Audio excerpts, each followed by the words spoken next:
اگر میں لاک کو گھما کر اندر پنس کی آواز سنتے ہوئے اس کا پاسورڈ مشن معلوم کرنے کی کوشش کروں تو اس میں 75 منٹ لگیں گے، 1.25 گھنٹہ۔ اتنا وقت نہیں ہے ہمارے پاس۔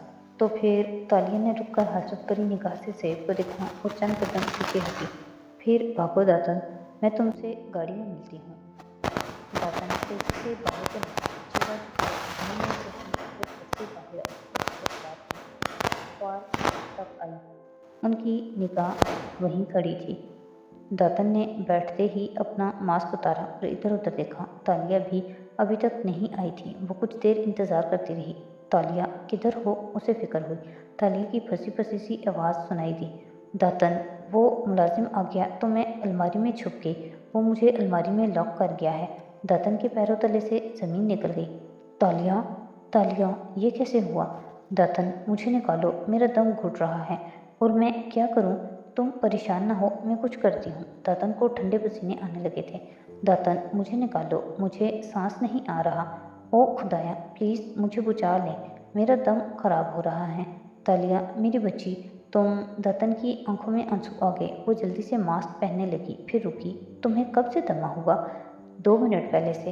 وہ اس کے کان کے اتنا قریب چیخی کہ داتن اچھل پڑی۔ تالیہ ہنستی ہوئی دروازہ کھول کے اندر بیٹھ رہی تھی۔ داتن کا منہ کھلا کا کھلا رہ گیا تھا، اعصاب شل تھے۔ چند لمحے گزرے اور اس کی رنگت سرخ پڑنے لگی۔ تم؟ غصے کے مارے وہ بول نہیں پا رہی تھی۔ ہاں ہاں، اور وہ ہنستی جا رہی تھی۔ میں الماری میں پھنس سکتی ہوں کیا؟ ہاں ہاں، تم تو رونے والی تھی۔ اف، تم کتنی کیوٹ ہو داتن پدوکا۔ آپ نے موٹی عورت کے سیاہ پھولے گال کی چٹکی کاٹی۔ داتن نے غصے سے آنکھیں رگڑیں اور بے بسی سے اسے دیکھا۔ تم چھوٹی ہرنی، تم نے مجھے کتنا ڈرا دیا۔ اندازہ ہے تمہیں؟ کسی دن سچ میں پھنسو گی اور میں نہیں آؤں گی۔ کنچیل کہانیوں والا چھوٹا ہرن۔ اچھا نا، ڈانٹو تو نہیں، وہ ٹوپی اتارتے ہوئے کہہ رہی تھی۔ داتن نے کہہ کے کار اسٹارٹ کی۔ اب کیا ہوگا؟ پلان اے کے بعد پلان سی بھی بیکار ہو گیا۔ بے فکر رہو، پلان ڈی ہے نا۔ پھر اس نے جیب سے ایک سرخ اور گلابی کارڈ لہرا کے دکھایا۔ مجھے دیر اس لیے ہوئی کیونکہ میں مسز اسرا کی نیلامی میں اپنا زبردستی والا انویٹیشن کارڈ اٹھانے رک گئی تھی۔ یہی ہے ہمارا پلان ڈی۔ اور پلان بی کیا؟ داتن کو سخت چڑ ہوئی۔ تالیہ کے پلانز ہیں، تالیہ کی مرضی۔ اس نے بے نیازی سے شانے اچکائے۔ اور اگر ملازمہ نے چیک اپ کے بعد بتایا کہ اس کو ڈینگی نہیں ہوا تو اسرا کو شک نہیں ہوگا؟ داتن ابھی تک غصے سے اس کی غلطی نکالنا چاہ رہی تھی۔ ابھی دنیا میں ملازموں کی وہ قسم پیدا نہیں ہوئی داتن جو مالک کو کہے کہ وہ بیمار نہیں ہے۔ تمہیں کیا لگتا ہے وہ سب سچ سچ بتا کے چھٹی اور مالی امداد لینے کا اتنا اچھا موقع گنوا دے گی؟ داتن کا غصہ ہوا ہونے لگا۔ ڈرائیو کرتے ہوئے اس نے ایک گہری سانس لے کر تالیہ کو دیکھا۔ اس وقت مجھے بہت بری لگ رہی ہو تم، لیکن ایک بات ہے، تم کبھی بھی مایوس نہیں ہوتی، ہار نہیں مانتی۔ ایک پلان ٹھپ ہوئے تو دوسرا لے آتی ہو۔ اتنی ہمت کہاں سے لاتی ہو تم تالیہ؟ پتلے اور جوان لوگوں میں بڑی ہمت ہوتی ہے بڑھیا، مگر تم کیا جانو؟ وہ افسوس سے بولی تھی اور داتن نے چند منٹ کے لیے اس سے بات نہ کرنے کی قسم اٹھا لی تھی۔ کیل سے دوپہر پھر سے سیاہ بادل چھا گئے تھے۔ بارش کے موٹے موٹے قطرے ایک دم سے برسنا شروع ہوئے اور ساری سڑکیں جل تھل ہو گئیں۔ بازاروں میں پھرتے لوگوں نے چدریاں تان لیں اور سائبان کی طرف دوڑے۔ ایسے میں آفس کا دروازہ کھول کے ایڈم داخل ہوا۔ اس کے ہاتھ میں ٹرے تھی جس میں کافی کا گلاس، بند ڈھکن اور اسپرے سے لیس رکھا تھا۔ آفس میں مدھم بتیاں جل رہی تھیں۔ بلائنڈر سختی سے بند تھے۔ فاتح کنٹرول چیئر پہ بیٹھا تھا، قدرے تکان زدہ، پیچھے کو ٹیک لگائے، ٹائی ڈھیلی کر کے سفید شرٹ کی آستین پیچھے کو موڑے۔ وہ سنجیدہ لگتا تھا۔ سامنے ایک سفید بالوں والے صاحب بیٹھے تھے، یہاں سے ایڈم کو ان کی پشت نظر آ رہی تھی۔ وہ کھنگھارتا ہوا میز تک آیا۔ مہمان کا چہرہ واضح ہوا۔ وہ فاتح کے ساتھ محو گفتگو تھے۔ عبداللطیف ٹی وی پہ اس نے ان کو دیکھ رکھا تھا، نامور سیاستدان اور کاروباری شخصیت۔ ایک چور نظر ان پہ ڈالے سنجیدگی سے ایڈم نے میز پہ ٹرے رکھی، مہمان کی چائے آئی رکھی تھی۔ یہ فاتح کی کافی تھی جو وہ مال میں ایک خاص شاپ سے لایا تھا۔ وہ اس کے علاوہ کہیں کی کافی نہیں پیتا تھا۔ اس کو فکس کرو۔ وہ کافی رکھ کے مڑتے ہی والا تھا کہ فاتح نے انگلی سے اشارہ کیا۔ ایڈم نے چونک کر اس کی طرف دیکھا۔ ایک آفس کیبنٹ کا دروازہ گرا پڑا تھا۔ دروازے کا جوڑ، قبضہ وغیرہ سب اکھڑ گئے تھے۔ Right sir. وہ آگے بڑھا، پھر رکا، ادھر ادھر دیکھا، پھر فاتح کی طرف گھوما۔ میخ اور ہتھوڑا ہوگا سر ادھر؟ وہ جو الجھن اور اکتاہٹ سے گفتگو شروع کرنے جا رہا تھا، اس سوال پہ ایک نظر اٹھا کے ایڈم کو دیکھا اور پھر واپس مہمان کی طرف متوجہ ہوا۔ وہ ایک سخت نظر ایڈم پہ گھڑوں پانی ڈال گئی۔ وہ تیزی سے باہر لپکا، فاتح کے سیکرٹری سے ہتھوڑا مانگا، وہاں نہیں تھا۔ کسی نے بتایا کچن میں دیکھے، وہ ادھر بھاگا۔ بہرحال تھوڑی دیر تک وہ تکو دو کے بعد وہ میخیں اور پیچ کس لیے آفس میں دوبارہ داخل ہوئی اور اس باس سے نظر ملائے بغیر ٹوٹی کیبنٹ تک آیا اور پنجوں کے بال اس کے سامنے بیٹھا۔ ایش نے تمہیں پھنسا دیا ہے فاتح، اب تم کیا کرو گے؟ کنکھیوں سے وہ دیکھ سکتا تھا کہ عبداللطیف صاحب فکر مندی سے کہہ رہے تھے۔ وہ جواب میں کچھ نہیں بولا، خاموشی سے ایک ہاتھ گال تلے رکھے گھڑی کی دیکھتا رہا تھا۔ ہار مان جاؤ گے؟ صرف پیسوں کے پیچھے ہم پولیٹیکل فنڈز ریزنگ کر سکتے ہیں، عوام تمہارے ساتھ ہوگی۔ بارش نیشنل کے 2.5 لاکھ ممبرز کو ہم اپروچ کر سکتے ہیں، تم پارٹی چیئرمین منتخب ہو سکتے ہیں۔ ایک آدمی تھا عرب میں۔ وہ گہری سانس لے کر عبداللطیف کی طرف چہرہ گھما کے کہنے لگا، آواز آہستہ اور تکان زدہ تھی۔ ایڈم دھیرے دھیرے پیچ کسنے لگا، سر جھکائے، سنجیدہ صورت بنائے، مگر کان گفتگو پہ لگائے ہوئے۔ مالدار، عزت دار، باوقار۔ اس کا نام عمرو تھا۔ وہ لوگوں کے ساتھ بہت اچھا تھا۔ کعبہ آنے والے حاجیوں کے لیے شوربے میں روٹی توڑ توڑ کے رکھ چھوڑتا، جس کو سب کھاتے اور اسے دعائیں دیتے۔ اس سے لوگوں نے اس کا نام ہاشم رکھ دیا، روٹی توڑنے والا۔ جو لوگ دوسروں کی مدد کرتے ہیں اور اخلاق اچھے ہوتے ہیں، انہیں ایک دنیا اچھے ناموں سے یاد رکھتی ہے۔ ایڈم پیچ قبضے پہ جمائے آہستہ سے اسے اوزار سے کس رہا تھا۔ دھیان وہیں تھا۔ ہاشم ایک دفعہ ملک شام گیا تو راستے میں مدینے میں اس نے ایک خاتون سے شادی کر لی۔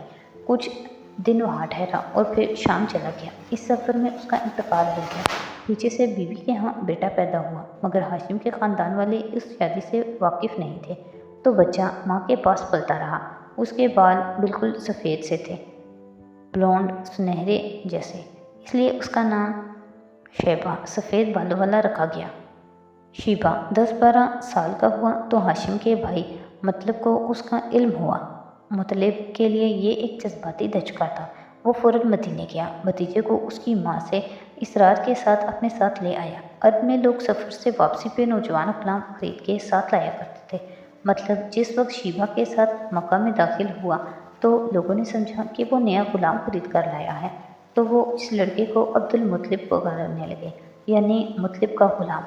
مطلب نے کلیئر کر دیا کہ یہ میرا بھتیجا ہے، مگر شیبہ کا نام اس دن سے عبدالمطلب پڑ گیا اور آج تک ہم ان کو اسی نام سے جانتے ہیں۔ مگر میں تمہیں یہ قصہ کیوں سنا رہا ہوں؟ ٹھہرو۔ عبداللطیف صاحب نے پہلو بدلا تو فاتح نے ہاتھ سے اشارہ کر کے انہیں کھڑا ہونے سے ٹھہرنے کو کہا اور اسی سنجیدگی سے بات جاری رکھی۔ ایڈم کے کان میں وہیں لگے تھے۔ عبدالمطلب مکہ کے اعلیٰ اور معزز خاندان میں سے تھے۔ اگر تم ان لوگوں کی تاریخ پڑھو تو دیکھو گے کہ یہ بہت اونچے اخلاق کے عظیم لوگ تھے، باوقار، بہادر اور جری۔ یہ ہماری طرح چھوٹے چھوٹے مفادات کے پیچھے بڑے بڑے سمجھوتے نہیں کرتے تھے۔ یہ دولت اور قیمتی چیزوں کے انبار اپنے گرد لگا کے خود کو ان کا غلام نہیں بناتے تھے۔ عبداللطیف یہ آزاد لوگ تھے۔ یہ اپنے جذبات اپنی آستین پہ پہن کے رکھتے تھے۔ عبدالمطلب کی مکہ میں بہت عزت اور نامور تھی۔ وہ بہت اچھے انسان تھے، خوبصورت، نڈر اور دل کے سچے۔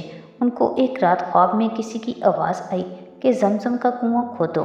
وہ اٹھے تو دیکھا وہاں کوئی نہیں تھا، وہ اکیلے تھے۔ وہ سانس لینے کو ٹھہرا۔ ایڈم کے ہاتھ رک چکے تھے، وہ بالکل دم سادے سن رہا تھا۔ گردن کے پیچھے کے بال کھڑے ہو چکے تھے۔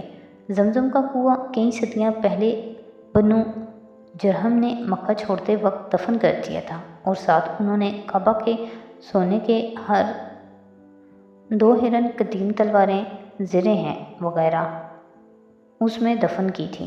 یہ سب نیشنل ٹریجرز تھا، مگر عبدالمطلب کو سمجھ نہیں آ سکا کہ وہ اس کو کیسے کھو دے۔ اگلی رات انہوں نے پھر خواب میں دیکھا کہ کوئی ان سے کہہ رہا ہے، زمزم کا کنواں کھودو، تم اسے کھود کے نہیں پچھتاؤ گے، یہ تمہارے آباء و اجداد کی طرف سے تمہارا تحفہ ہے، یہ نہ کبھی سوکھے گا نہ اس کا پانی کم ہوگا، یہ حاجیوں کی پیاس بجھانے کا کافی ہوگا۔ عبدالمطلب نے پوچھا کہ یہ کہاں ہے، تو جواب ملا، ٹیلے کے پاس جہاں کوا چونچ سے پانی پہ دستک دے رہا ہے۔ اگلی صبح وہ اپنے اکلوتے بیٹے حارث کے ساتھ کعبہ کی طرف گئے۔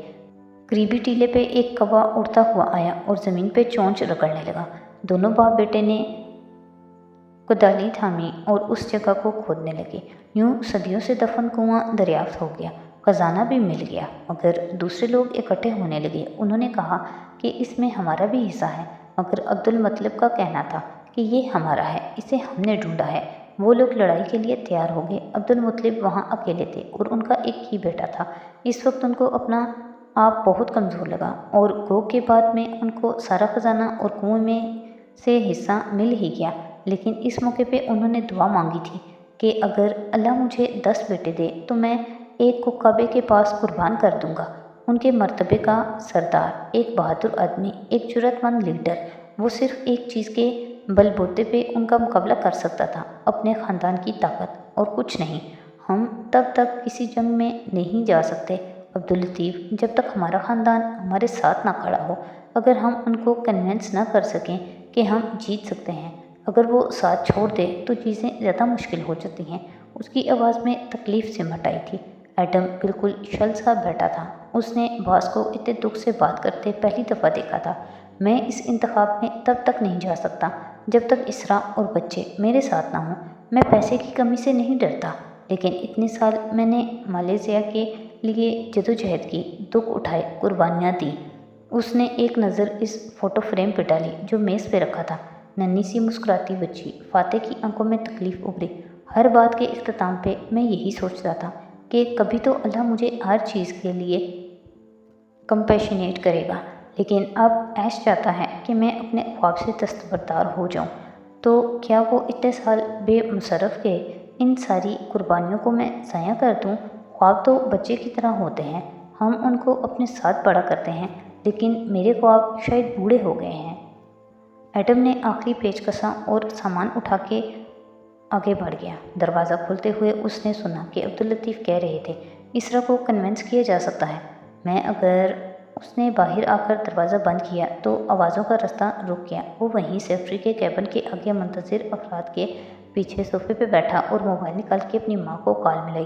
جیسے ہی اس نے فون اٹھایا، ایڈم گہری سانس لے کر نظریں جھکائے کہنے لگا، تم صحیح کہتی تھی ماں، مجھے فاتح رامزل کی دل سے خدمت کرنی ہے۔ وفاداری، سچائی اور امانت کا آج کل کوئی مول نہیں ہوتا۔ اور پتہ ہے کیا، اب میں بھی زندگی میں کچھ بننا چاہتا ہوں، بڑا آدمی، اونچے خواب، اونچے مقصد رکھنے والا۔ مجھے اپنے آپ کو کسی بامقصد کام کے لیے استعمال کرنا ہے۔ اور وہ جو آنکھوں میں نئے نئے خواب سجائے کہہ رہا تھا، ایک دم اس کے جوتے پہ کسی نے بوٹ رکھا تو وہ بلبلا کے کھڑا ہو گیا اور موبائل نیچے کیا۔ سامنے سیکرٹری کھڑا اسے گھور رہا تھا۔ کیا ہوا سر؟ وہ بوکھلایا۔ تمہیں اب تک برداشت کر رہا ہوں میں، لیکن یہ جو تم اوور اسمارٹ بن کے فاتح صاحب کے آگے پیچھے پھرنے کی کوشش کر رہے ہو، عبداللہ کی نوکری ہتھیانا چاہتے ہو تم کیا؟ ہاں۔ نہیں سر، آپ کو غلط فہمی۔ وہ ہکلایا، مگر سیکرٹری نے غصیلی نظروں سے اسے گھورتے ہوئے بوٹ سے اس کا انگوٹھا مزید زور سے دبایا۔ اس آفس میں بہت سے آئے اور بہت سے گئے۔ جو آتا ہے طاقت کا خواب لے کر آتا ہے، اور میں اسے مکھی کی طرح نکال پھینکتا ہوں۔ اس لیے لمبے لمبے خواب مت دیکھو، اپنے گنے چنے دن پورے کرو اور سر سے زیادہ فرینک نہ ہو، ورنہ ابھی عبداللہ کو کال کر کے بتا دوں گا کہ تم اس کی نوکری ہتھیانے کی کوشش کر رہے ہو، وہ تمہاری جان لے لے گا۔ سمجھ آیا؟ جی سر۔ ایڈم نے نگاہیں جھکا دیں۔ اب مجھ سے معافی مانگو۔ نوجوان سیکرٹری اسے اسی طرح گھورتے ہوئے چبا چبا کے بولا تو ایڈم نے گلابی پڑتی آنکھیں اٹھائیں۔ سوری سر، اب ایسا نہیں ہوگا۔ وہ اہنکار ابھر کے مڑا اور بوٹ اس کے پیر سے ہٹا دیا۔ ایڈم نے فون اوپر کر کے دیکھا، کال ابھی تک ملی ہوئی تھی اور ماں یقیناً خاموشی سے سن رہی تھی۔ اس نے فون کان سے لگایا تو وہ خود سے ہی کہنے لگی، لوگوں کی تنقید نہ ہو تو کوئی آگے بڑھ ہی نہیں سکے گا۔ تم دیکھنا، اللہ تمہیں دوہرا وقت لگائے گا ایڈم، تم ایک دن دنیا پہ حکومت کرو گے، یہ تمہاری ماں کی دعا ہے۔ اس نے جواب نہیں دیا اور فون بند کر دیا۔ وہ جانتا تھا وہ صرف اس کا دل رکھنے کے لیے کہہ رہی ہے، ورنہ آج کل کے دور میں سونے کے ہرن اور زمزم کے کنویں کیسے ملتے ہیں۔